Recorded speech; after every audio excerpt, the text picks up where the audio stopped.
Hey guys, I'm Tim. Today I'm going to show you how I use gas struts to make an automatic opener for the rear doors on my Sprinter van. They're great because they can hold the door in an open position, but also prevent it from being blown either fully open or closed against someone. Coming from a Ford Transit, they have locks that you can click in when you're in the open position, but that's not the case, at least on my Sprinter.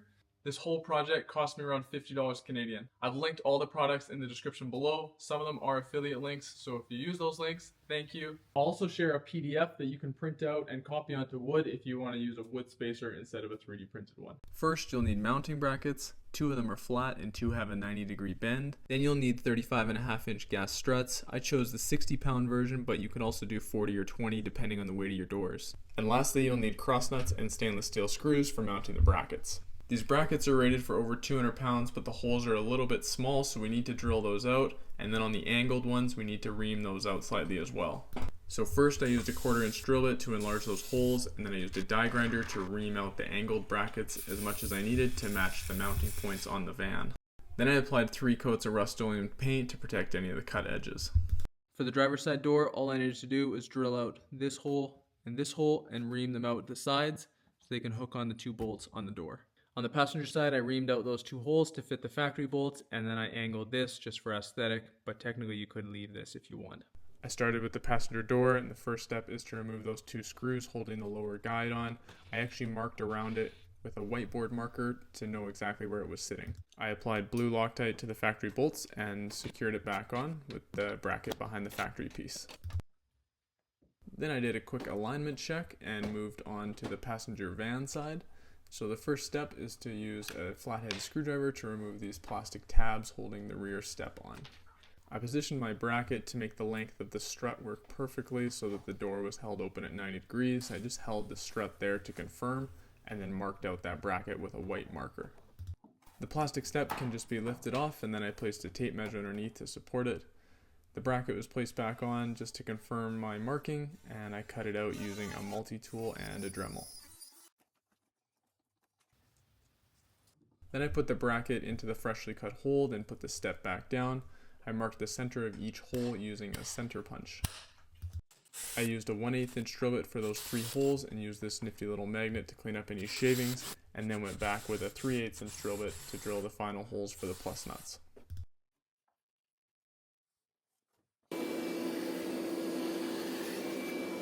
After cleaning up all the shavings, I applied Rust-Oleum primer to the cut edges, and then used my modified Rivnut tool to insert the plus nuts. I wanted the bracket to sit flush with this rear plastic piece, so I designed and 3D printed a spacer out of ASA. You could also use PETG or probably even PLA. Just make sure it's really solid infill. Personally, I went 100% infill and 6 to 7 perimeter lines.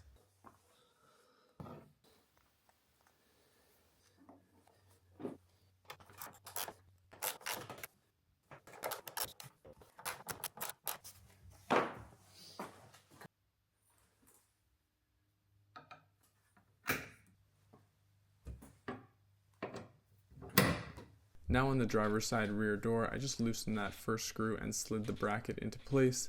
This let me alternate removing 1 screw at a time and putting it back in with Loctite so that I didn't have to realign that latch.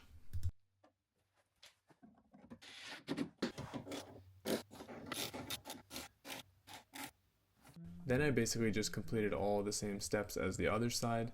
The one difference, as you can see, is that the bracket is oriented differently on this side. The ball mount is pointing down towards the door because the door lengths are different side to side. And if you're finding this video useful for your own van build and you're going to tackle this project, I'd love to hear from you in the comments about how it turned out. Also, if you don't mind hitting that like button and subscribing to our channel, we would really appreciate it.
Overall, I am very happy with how these turned out, especially for 50 bucks.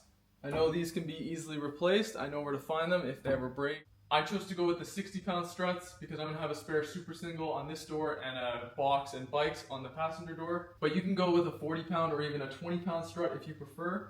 I know some people don't like how hard it is to close these. You definitely have to step behind it and push into it, ideally from the tire or whatever you have mounted on the rear door. But if you don't have anything mounted on your door and you really just want something to hold it in the open position, maybe you just want to go with the 20-pound. You see it also pushes it open quite forcefully, so if you go with a lighter strut, you won't have that jarring effect at the end. If you want to take this off, you simply lift up this clip and slide it to the end. It will pop right off. So you can see if this is windy, especially if there are heavy items on the back of the door, there's very little stopping point here in the middle, so this can just freely swing. And there's a risk of hitting someone that's inside the door if the wind blows it that way, or if it swings around this side, it could damage our flares or even the side of the van from the tire or the boxes that are going to be on the back of the door. So for $50, this is a very useful upgrade for the Sprinter. I hope you found this video helpful. Feel free to leave any questions or feedback in the comments below, and we'll catch you on the next